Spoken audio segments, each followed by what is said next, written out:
This Tanya Bridge Malone back with another YouTube video. So I just got out of Wednesday night service, and there's a lady who talked about some stuff. And anyway, what was spoken about was David. David, he sought Christ's heart.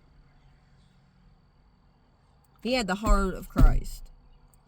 He sought after God's own heart because he tended the sheep. He tended the sheep and loved them. Understand that God took people in the world. God has took people that what's really is misconstrued in the world is that there are people in the Bible that God took that had what other people would look down upon somebody for. There is no higher or lower to Christ.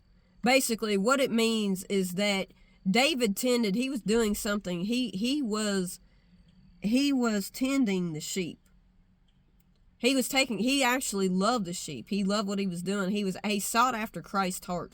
So in everything that he did, he sought after Christ's heart. He sought after God's heart. And, Christ takes the little and makes it great. He prepares you in the field that you are currently in. Whatever field God has you in, he prepares you in the field for the bigger things. You know what I mean? So if in your, basically talking about your God's destiny for your life. So these are some Bible verses that, because, David, it took 17 years from the time, he was seeking the sheep, David was tending to the sheep, so he was going to be king of Israel. Out of all David's brothers, he was the one picked because he sought after Christ's heart. Christ don't look at the outside appearance. He looks at the heart, the inward part of man. So here's some scriptures to look at. Okay, so be humble enough to start out wherever you're at, and God will prepare you for bigger. So Jeremiah 29:11, chapter 29, verse 11. And then 1 Samuel chapter 16, verse 11 through 12. And then 1 Samuel chapter 16, verse 7. Then we got, let's see, what other scriptures? I want you to look these up in your Bible. Read the Bible for yourself. Don't be lazy. Read the Bible. 2 Samuel chapter 7, verse 8. And let's see, what else I got here?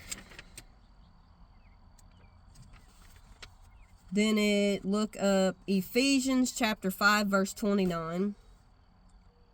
Acts chapter 13, verse 22.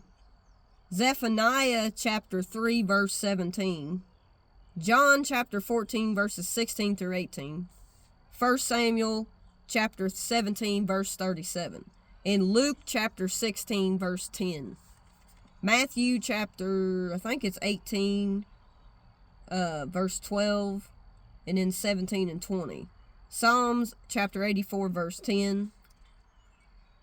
And Proverbs chapter 7, verse 29.